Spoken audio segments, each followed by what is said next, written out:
All right, just another quick live stream here. Happy Smashtober from us at the Smash News Network, least busted name in news.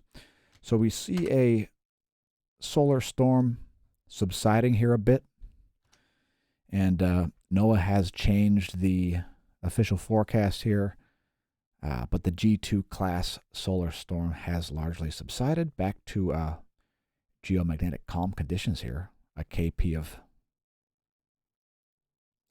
4 actually. So still unsettled conditions, but it's calmed down here.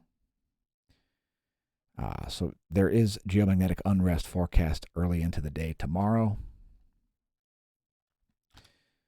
And I just wanted to show you there is a coronal mass ejection that did occur this morning. So let's cover that real quick. So here's stereo A on the left. That is the difference imagery from stereo A located out here at Lagrange point 5. You can see that CME happening at about probably something like 6:30 Universal Time yesterday, actually.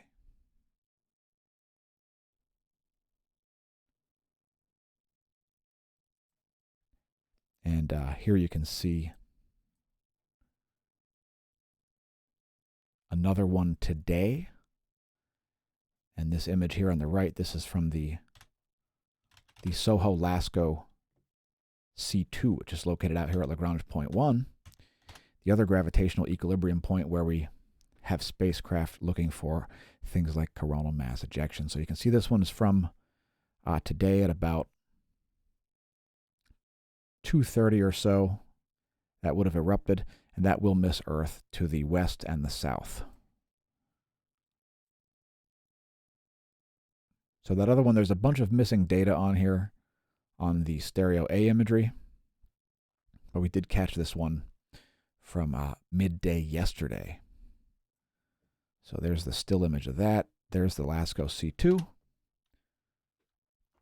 We'll just show some additional imagery here of the sun directly. So this is the GOES 16 SUVI imagery,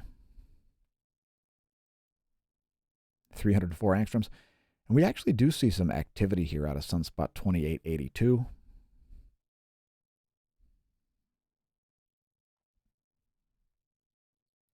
A little something going on there.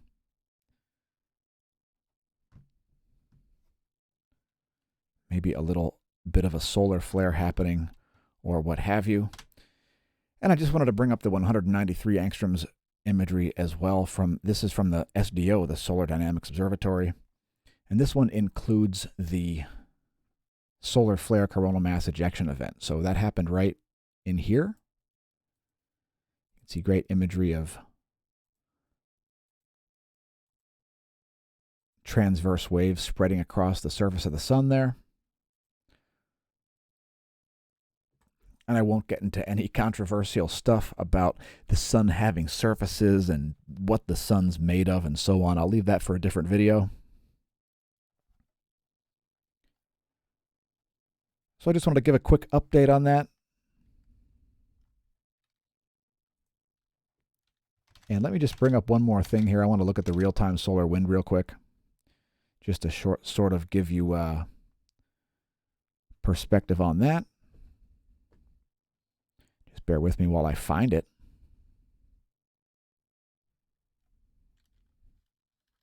I guess it's easier to type it. So we'll just bring this up real quick just to show you largely the entire duration of the little solar storm here that we saw. A great signature of a coronal mass ejection strike here, as we've got. Just give that a minute to resize there. We are streaming live. A perfect example here of a standard coronal mass ejection strike. You can see here the BTBZ, the magnetic field's shifting as the plasma arrives. This did happen sort of in the midst of a coronal hole wind stream as well here, folks.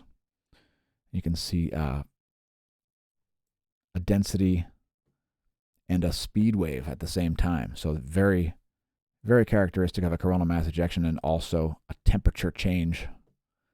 The plasma out at Lagrange point 1, where that is the Discover spacecraft makes its measurements. So yeah, solar storm subsiding. I wanted to cover this coronal mass ejection here. It's a pretty minor one. Again, expected to miss Earth to the south and west. And we'll just close out with the most recent GOES SUVI imagery.